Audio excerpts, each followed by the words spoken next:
ambazo zinaongoza mchezo wetu. Kwa mujibu wa kanuni zinazoongoza ligi yetu, mwenye mamlaka ya kuthibitisha goli ni halali au sio halali ni mwamuzi anayesimamia mchezo. Ndio mwenye mamlaka hayo,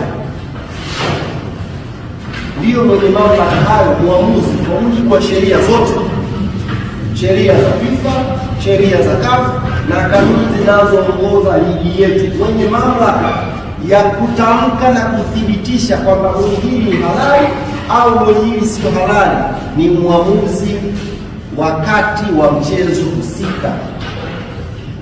Tumeiandikia kwa unyenyekevu mkubwa bodi ya ligi ikaiulize kamati yake ya saa 72 imetoa wapi mamlaka ya kutangazia umma kwamba kuna mechi ilifungwa goli halali hali ya kuwa mwamuzi hakukubali.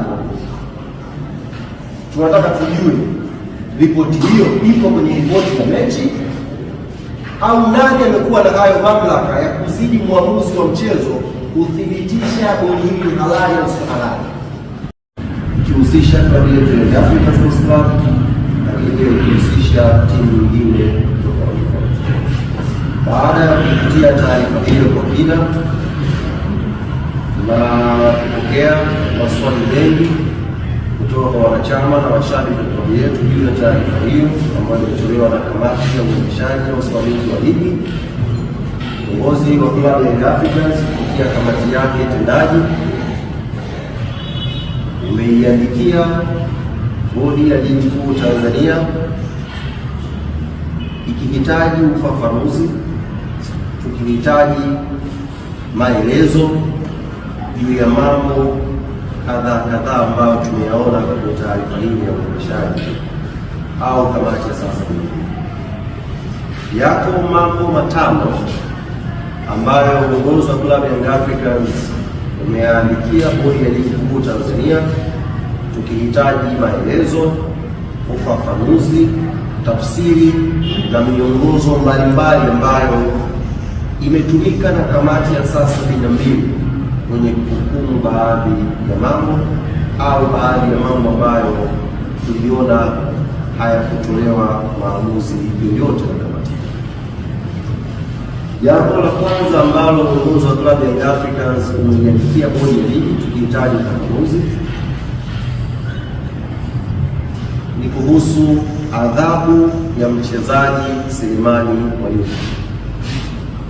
Mchezaji huyu kwa mujibu wa kamati ya saa 72 taarifa yake ambayo imetokwa, mchezaji huyu amefungiwa mechi 3.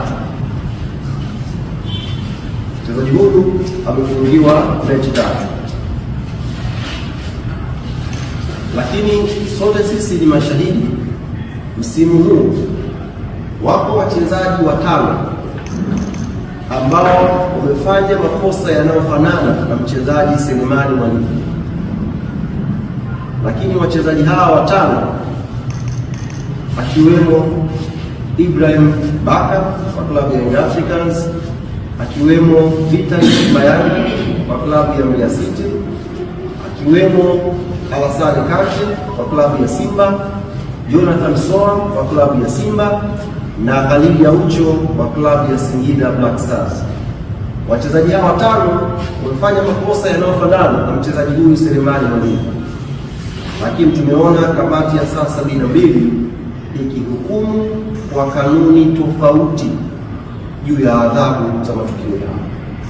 Tumeiandikia bodi ya ligi tukitaka kupata ufafanuzi wa kina na umma ukafahamishwa kwa kina kuna upekee gani wa tukio la Selemani Mwalimu lililopelekea kamati ya saa 72 kuchimbua kanuni nyingine tofauti na kanuni ambayo imeshahukumu wachezaji 5